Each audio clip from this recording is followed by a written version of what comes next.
কেন দাদা কি বুঝিস?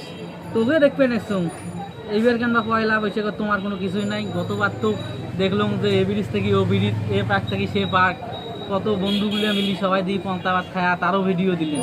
এবার তো একটা কিছুও নেই তোমার। তোর আরো কথা না, 1 বছর আগের কাহিনী তুই আজকে সিং কমা নিছিস। ওই 1 বছরের মধ্যে ফির কি কি ঘটনা ঘটে গেল। 1 বছরের মধ্যে ঘটনা ঘটবেন না, সবগুলো বন্ধুর বিয়ে হয়ে গেছে। যে 1-2টা আছে তারও যত চেংড়ি মেংড়ি, যার যত বান্ধবী, ওই যে ফারুক কোনা আছে না, খাটো চেংড়া কোনা আইছে, এর যে নাটক।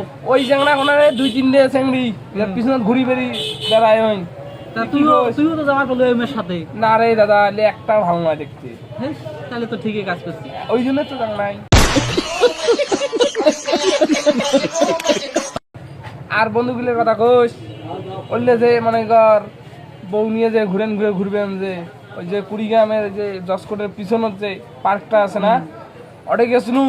মোবাইলের দেখনটা ওটা কোনো মেলা বসছে, মোরও না শখ বসি গেলুম। যা দেখনটা যেদিকে তাকা, মোরে বন্ধু মোরে বন্ধু মোরে বন্ধু।